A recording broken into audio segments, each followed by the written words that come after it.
औज़ु बिल्लाहि मिनश शैतानिर रजीम बिस्मिल्लाहिर रहमानिर रहीम अल्हम्दुलिल्लाहि रब्बिल आलमीन वस्सलातु वस्सलामु अला रसूलिल अमीन। मोहतरम हज़रात, अस्सलामु अलैकुम व रहमतुल्लाहि व बरकातुहू। अल्लाह रब्बुल इज़्ज़त का करोड़हा शुक्र एहसान है कि अल्लाह ताला ने जो है मज़ीद एक जुमा हमें नसीब किया और इस बात की तौफीक दी कि हम अपने काम काज को छोड़कर यहाँ पर अल्लाह ताला के घर में जमा हो और उसकी बड़ाई और किबरियाई बयान करें और जो कुछ अल्लाह ताला ने अपने कलाम पास में और अपने नबी हज़रत मोहम्मद मुस्तफ़ा सल्लल्लाहु अलैहि वसल्लम के ज़रिए से अपनी हिदायत हम तक पहुँचाई है, उनको समझने की कोशिश करें और ख़ास तौर से ये समझने की कोशिश करें कि उन हिदायत का मौजूदा ज़माने में क्या उनकी अहमियत है, क्या उनकी मानियत है, क्या उसका एप्लीकेशन है। उस चीज़ों को यहाँ पर जानने और समझने के लिए जुमा का ये जो खुतबा है ये सुनने के लिए आज यहाँ पर जमा हुए हैं। तो अल्लाह रब्बुल इज़्ज़त का बेशबहा तो एहसान है कि अल्लाह ताला ने उनको ये तौफीक इनायत। मोहतरम हज़रात, आज का जो उन्वान है शायद आप लोगों ने इससे पहले जुमा के खुतबे में सुना हो, शायद खाकसार के जरिए से ही आप लोगों ने सुना होगा, और वो ये है कि जो आने वाले इंतखाबात जो असेंबली इलेक्शंस है उसके ताल्लुक से हम इंशाअल्लाह यहाँ पर गुफ्तगू करने की कोशिश करेंगे। इससे पहले जब पार्लियामानी इंतखाबात थे, जब लोकसभा के इलेक्शंस थे, उस वक्त भी हमने इस पर बात की थी, लेकिन ज़रूरी महसूस होता है कि चूंकि अगले हफ्ते अब असेंबली इलेक्शंस हैं तो उसकी अहमियत को समझते हुए और उसकी अर्जेंसी को समझते हुए आज फिर से हम उस पर बात करें। शायद कुछ चीज़ें रिपीटेटिव किस्म की होगी, शायद कुछ चीज़ें जो है इससे पहले आप लोगों ने सुनी होगी, लेकिन तस्कीरी तौर पर और इयादे के तौर पर वो चीज़ें मैं आप तमाम लोगों के सामने रखता चलूँ, इस उम्मीद के साथ में कि आप तो उन चीज़ों से वाकिफ़ ही होंगे, लेकिन हम इस बात की भी कोशिश करेंगे कि जब हम घर पर जाएंगे, यहाँ पर ख़वातीन भी मौजूद हैं, तो उन चीज़ों पर हम मज़ीद गुफ्तगू करें। जो लोग यहाँ पर मौजूद नहीं हैं हम उनसे भी डिस्कस करें और कोशिश करें कि इस ज़मन में राय अम्मा जो है, जो हमारी पब्लिक ओपिनियन है, उसको जहाँ तक हो सकता है हम हमवार करने की, दुरुस्त करने की कोशिश करें। मोहतरम हज़रात, आप लोग जानते हैं कि अल्लाह ताला ने जिस दीन और मजहब से हमको नवाजा है, इस्लाम, वो दुनिया के दीगर मज़ाहिब की तरह महज एक मजहब नहीं है। हम इसको सिर्फ मजहब नहीं कहते हैं, है ना। मज़ाहिब में आमतौर पे तीन चीज़ें होती है। मज़ाहिब में कुछ तारीख होती है, उसकी कुछ अकायद होते हैं, कुछ रसूम और रिवाज होते हैं और कुछ इबादत होती है। आमतौर पर इन्हीं चीज़ों से मिलकर कोई मजहब बनता है। ख़ासतौर से आप दीगर मज़ाहिब, जैसे यहाँ पर हिंदू मजहब गालिब मजहब है, अगर आप देखेंगे तो एक तो ये कि उसके कुछ अकायद है ना, खुदा के ताल्लुक से उनका कुछ तसव्वुर है, आखिरत के ताल्लुक से कुछ तसव्वुर है, औतार को लेकर वो चीज़ें कुछ मानते हैं। तो उसी तरीके से उनके कुछ रसूम और रिवाज होते हैं शादी ब्याह के मौके पर, या फिर इन जनरल समाजी ज़िंदगी में आपने देखा होगा कि वो उनको इख्तियार करते हैं। उनका जो पहनावा होता है, शायद उससे आप समझ जाते होंगे ये शख्स जो है फला मजहब को मानने वाला है। और आखिरी चीज़ जो मजहब में होती है वो इबादत होती है ना। जिस तरीके से हम नमाज पढ़ते हैं, कुछ लोग पूजा पाठ करते हैं, तो कुछ और तरीके से खुदा को याद करते हैं।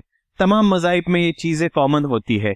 लेकिन मजहब इस्लाम, या ये कहना चाहिए कि दीन इस्लाम को जो चीज़ इन तमाम मज़ाहिब से अलग करती है वो ये कि इस्लाम महज एक मजहब नहीं है, वो कुछ अकायद और रसूम रिवाज और इबादत का मजमूए का नाम नहीं है, बल्कि अल्लाह ताला कुरान मजीद में फरमाता है कि इस्लाम एक दीन है, जिंदगी गुजारने का तरीका है ना। अल्लाह ताला कहता है कि आज हमने तुम्हारे लिए तुम्हारे दीन को मुकम्मल कर दिया। तो दीन का मतलब महज ये तीन चीजें नहीं होती है, बल्कि दीन में आप सुबह उठते हैं तब से लेकर रात में जब तक सोते हैं, उसके बीच में जो तमाम चीजें आप करते हैं, बोलते हैं, कहते हैं, देखते हैं, ये तमाम चीजों को इनकम्पास करने का नाम, इन तमाम चीजों का अहाता करने का नाम दीन होता है।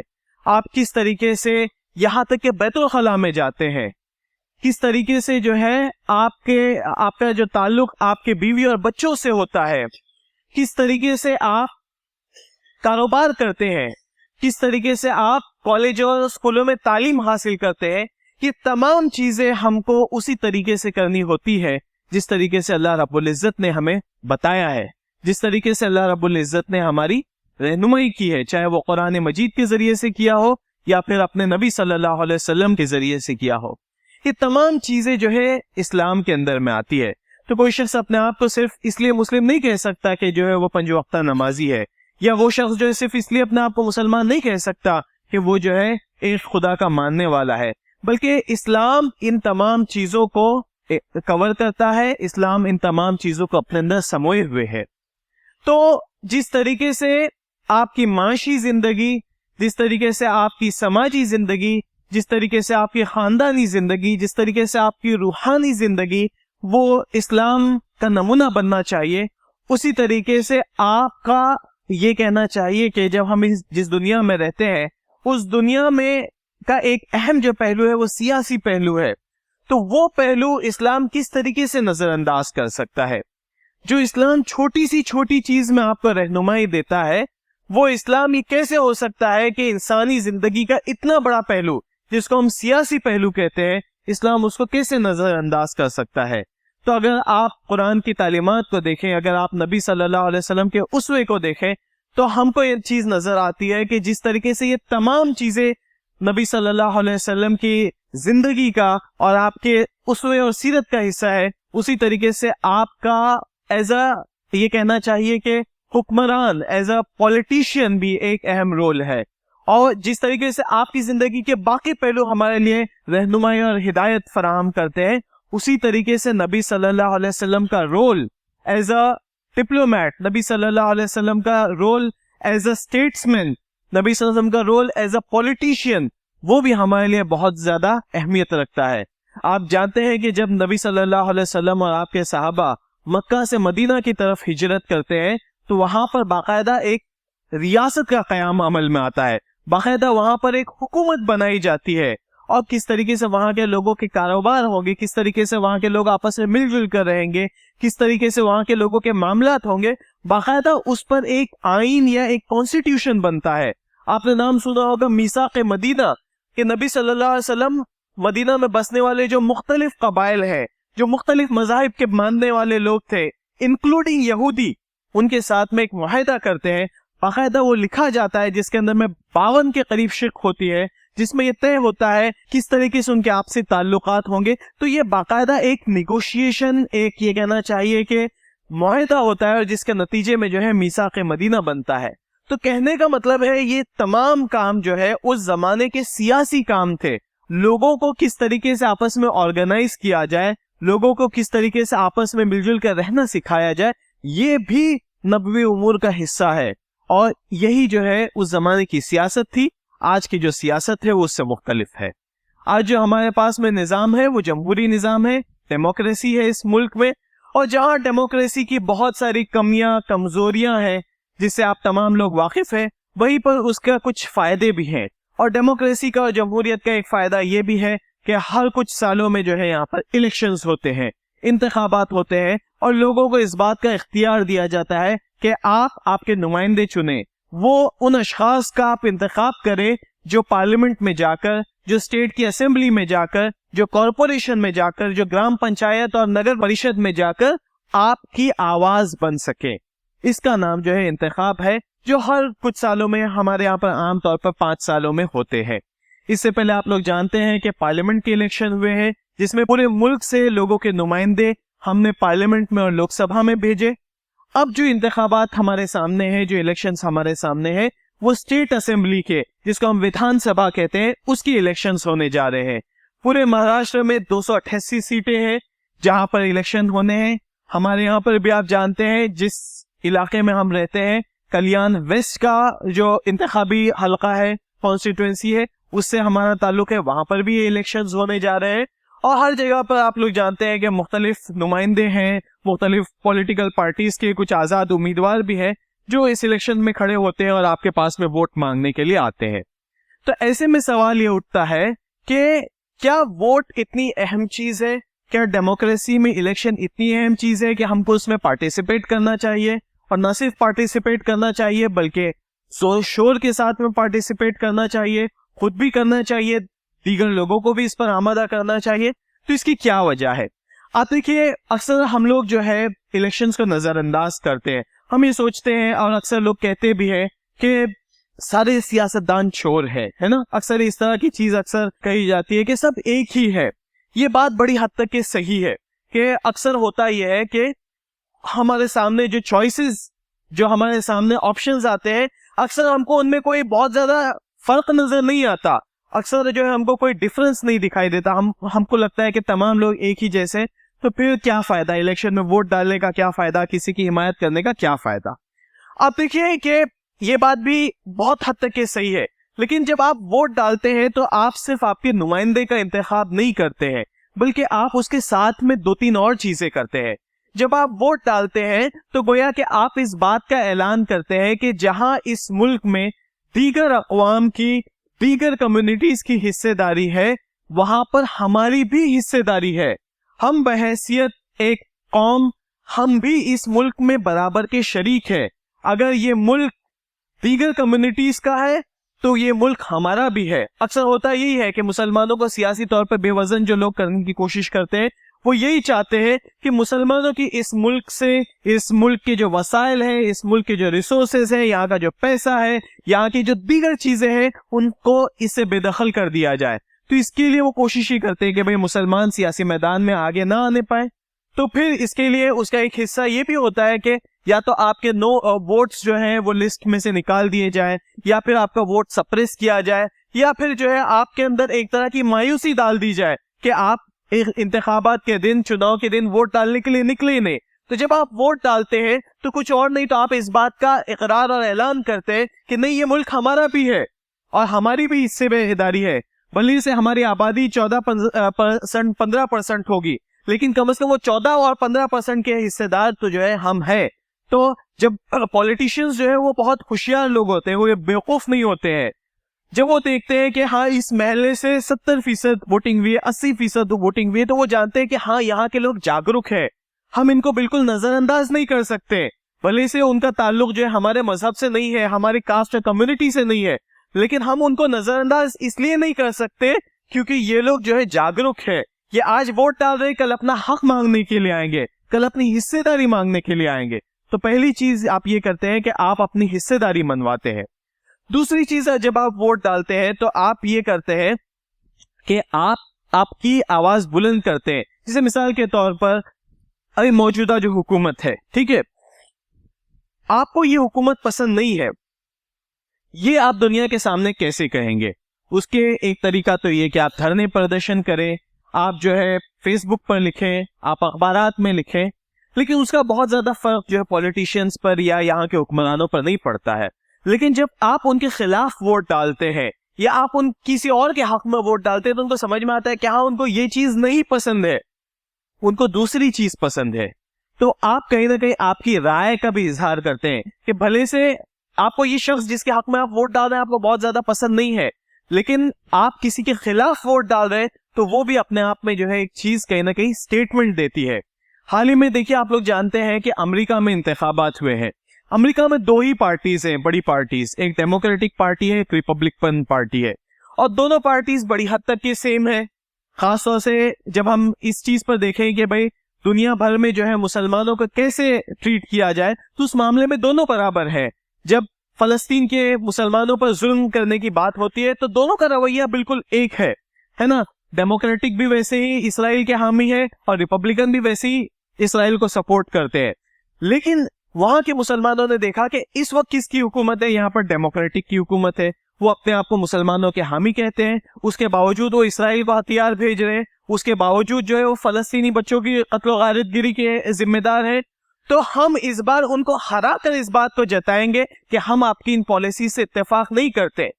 तो भले से आप अपने आप को मुसलमानों का हामी कहते हैं, जैसे यहाँ पर भी होता है, बहुत सारी पॉलिटिकल पार्टीज खासतौर से सो कॉल्ड सेक्युलर पार्टीज हैं, ये कहते हैं कि भाई हम मुसलमानों के हामी हैं। तो वहां पर के मुसलमानों ने इस बात का अज़्म किया कि नहीं, हम इनको हरा के दिखाएंगे कि भले से जो है हमको पता है कि दूसरा आदमी भी उतना ही नालायक है, लेकिन ये बहुत जरूरी है कि आपने जो गलती की है उसका खमियाजा आपको भुगतना पड़ेगा। और फिर उनको वहां पर हार नसीब होती है, दूसरा शख्स आता है, अब दूसरे शख्स के खिलाफ भी कोई स्ट्रेटेजी बतानी पड़ेगी। तो ये देखिए आप, ये असल में अल्लाह ताला का कानून फितरत है कि अल्लाह ताला एक से दूसरे को दफा करता है। कुरान की आयत है कि हम अगर एक से दूसरे को दफा ना करें तो तुम देखोगे कि जो इबादत गाहें हैं, जो मसाजिद है, जो गिरजाघर है, जहाँ पर अल्लाह ताला का नाम लिया जाता है, वो मिस्मार कर दी जाएगी। तो ये अल्लाह ताला की फितरत, अल्लाह ताला का कानून फितरत है कि अल्लाह ताला एक से दूसरे को गिराता और दबाते रहता है। तो आप ये मत सोचिए कि दोनों खराब है तो इसके लिए हमको सिर्फ फर्क नहीं पड़ता है, नहीं। अगर कोई एक खराब है तो आपको जो है उसको कहीं ना कहीं उसकी खराबी का एहसास दिलाना पड़ेगा। उसका नाम जो है ये इलेक्शंस और इंतखाबात है। तो इसके लिए भी जो है वोट डालना बहुत ज्यादा जरूरी होता है। फिर हमको ये इश्काल होता है कि भाई हमारे सामने जो ऑप्शंस है, अगर दोनों ही खराब है, दोनों ही हमारे खिलाफ जो है साजिशें करते हैं, दोनों ही कम्युनल है, या दोनों से ज्यादा भी हो सकते हैं, तो क्यों हम जो है उनमें से किसी एक का इंतखाब करें। तो आप देखिए अक्सर और खासतौर से हम यहाँ पर अभी ये भी देख रहे हैं कि हम एक पार्टी के लोगों को वोट देते हैं, वो दूसरी पार्टी में चले जाते हैं, पूरी की पूरी पार्टी जो है वो अलायंस चेंज कर देती है, तो फिर हमारे वोट डालने का क्या फायदा। तो दोस्तों यहाँ पर एक अहम चीज समझने की है, वो ये है कि देखिए politics is not a perfect world. ये कोई जो है ये कहना चाहिए कि आइडियल सिचुएशन नहीं है। यहाँ पर आपको ये देखना पड़ता है कि हमारा ज्यादा फायदा किस चीज पर है, और सिर्फ हमारा नहीं, बहैसियत मुसलमान हमारा फायदा नहीं, मुल्क का, जिस इलाके में हम रहते हैं, कल्याण का, और जिस रियासत के लिए हम वोट डालने जा रहे हैं, महाराष्ट्र का, उसका फायदा किस चीज में ज्यादा है। या फिर अगर ये नहीं देख सकते तो कम से कम ये देखना चाहिए कि कहां पर नुकसान कम है, कौन सा ऑप्शन कम बुरा है। हमको पता है कि सारे ऑप्शंस जो है बड़ी हद तक के बुरे हैं, तो कौन सा ऑप्शन कम बुरा है, हमको ये सोचकर फिर वोट डालना चाहिए। तो फिर आपको आपके जहन में क्लैरिटी आती है कि ठीक है भाई, हमारे पास में बेहतरीन उम्मीदवार तो नहीं है, लेकिन कम ज्यादा बेहतर कौन सा है या कम बदतर कौन सा है, ये सोचकर फिर जो है वोट की स्ट्रेटेजी बनानी होती है। और आप लोगों को तो पता है लोकसभा इलेक्शन में भी यही किया, और फिर अब आइंदा आने वाले इलेक्शंस में भी जो है हमको वो चीज दोहरानी पड़ेगी। फिर इसमें एक और चीज है कि वोट जो है आपको स्ट्रेटेजिकली भी डालना पड़ता है।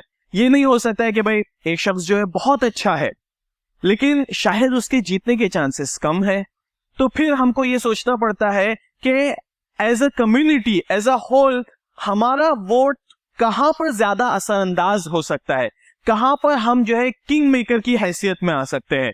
तो शायद कोई एक बहुत बेस्ट ऑप्शन है, उसको हमको छोड़ना पड़ता है, और शायद कोई बीच का ऑप्शन है वो इख्तियार करना पड़ता है, ये सोचकर कि शायद वहां पर हमारे वोट्स ज्यादा असरअंदाज होंगे।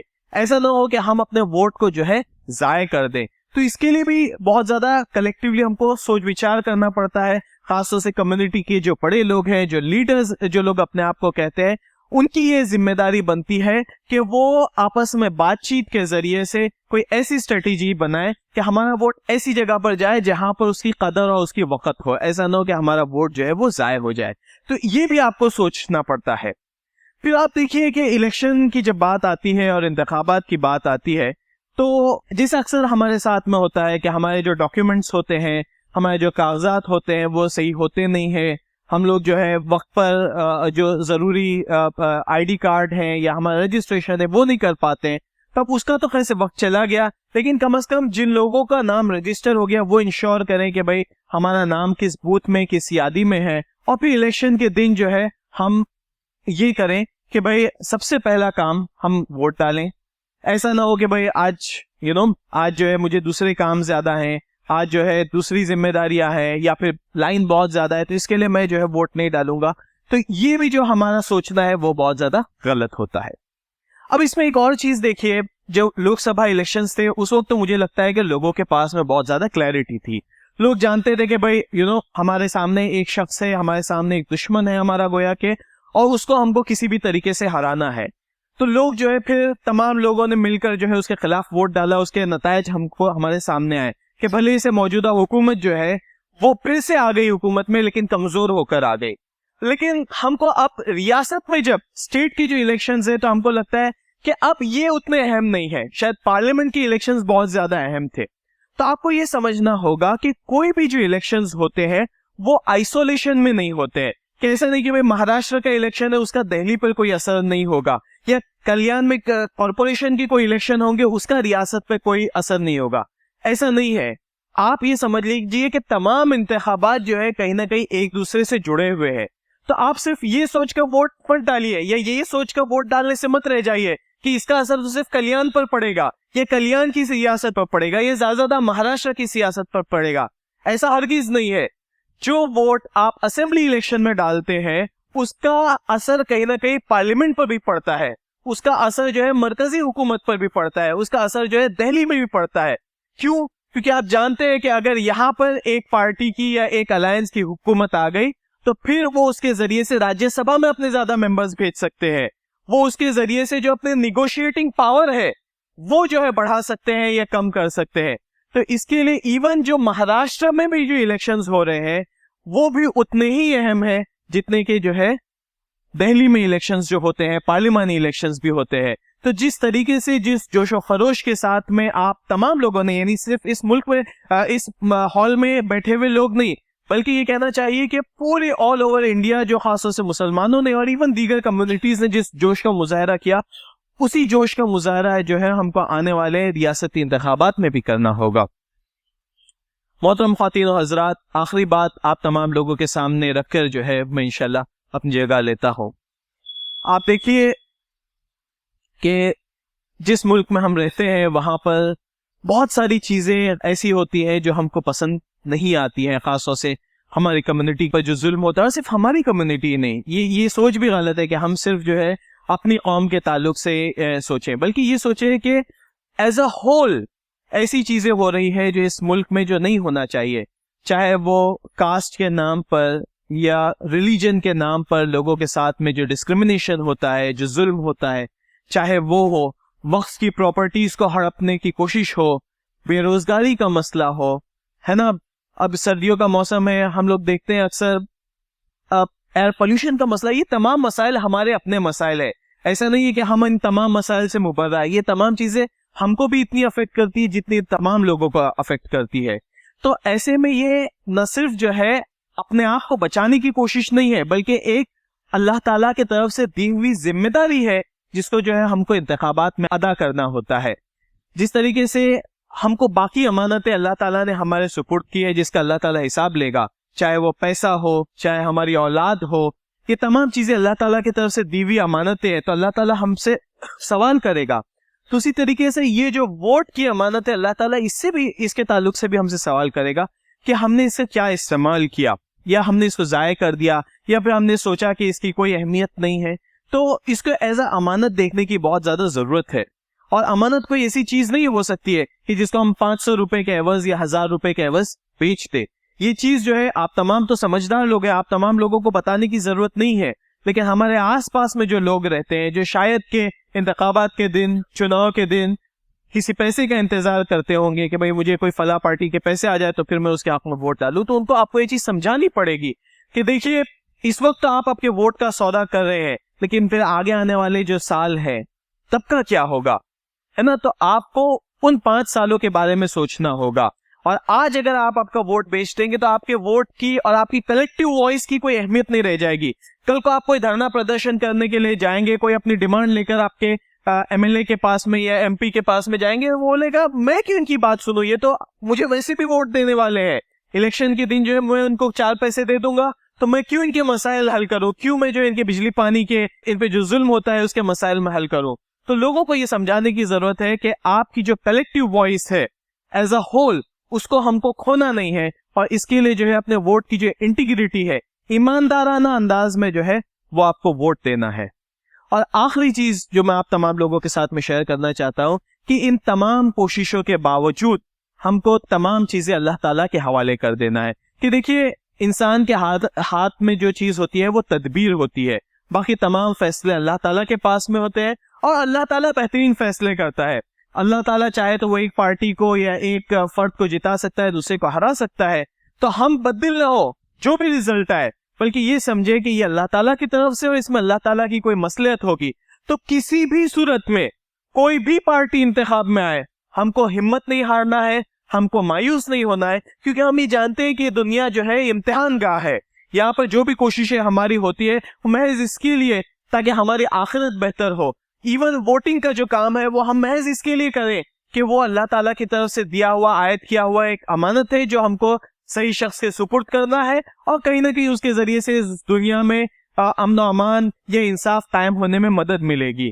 लेकिन बाकी चीजें जो है अल्लाह ताला के पर छोड़ देना चाहिए और ये समझना चाहिए कि अल्लाह ताला की इज़्न से जो चीज होनी है वो होगी, और इसके लिए बिल्कुल भी मायूसी इख्तियार नहीं करना है। अगर आपका एक उम्मीदवार जीतता है तब भी, आपका उम्मीदवार हारता है तब भी, आपको जो है आपका काम वोटिंग के दिन खत्म नहीं होना है, ये चीज समझ लीजिए। जमहूरियत में या डेमोक्रेसी में जो आपका पार्टिसिपेशन है, जो आपकी हिस्सेदारी है, वो सिर्फ इलेक्शन तक महदूद नहीं रहनी चाहिए, ये चीज समझ लीजिए। क्योंकि जो पॉलिटिशियंस है बड़े घाघ होते हैं, आपको तो ये चीज पता है, वो ये देखते हैं कि कौन जो है लोग इन्वॉल्व है डेमोक्रेटिक प्रोसेस में, कौन जो है उनकी शिकायतें लेकर कॉर्पोरेशन तक पहुंचते हैं, कौन से अफराद है जब उन पे जुल्म होता है उसके खिलाफ आवाज उठाते हैं, कौन से लोग जो है वो देखते हैं कि भाई कहां पर हमारा फायदा है, कहां पर नुकसान है।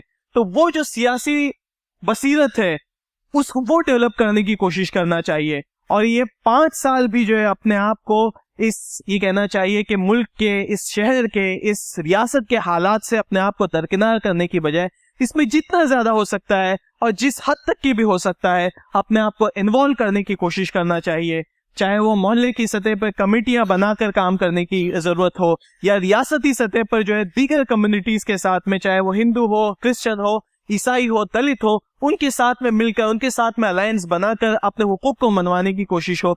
ये तमाम काम जो है हमको जो है बहैसियत एक मुस्लिम होने के करने होंगे, और यही जो है हमारे नबी सल्लल्लाहु अलैहि वसल्लम की तालीमात है, और यही जो है कुरान की भी तालीमात है। अल्लाह रब्बुल इज़्ज़त से दुआ है कि अल्लाह रब्बुल इज़्ज़त चीजें जैसी है हमको वैसे ही दिखा, और अल्लाह ताला जो है एक मुसलमान होने की हैसियत से जो हमारी जिम्मेदारियां हैं उसको समझने और उस पर अमल पैरा होने की तौफीक इनायत करे। आमीन। वाखिर दावाहुम अनिल हम्दुलिल्लाहि रब्बिल आलमीन।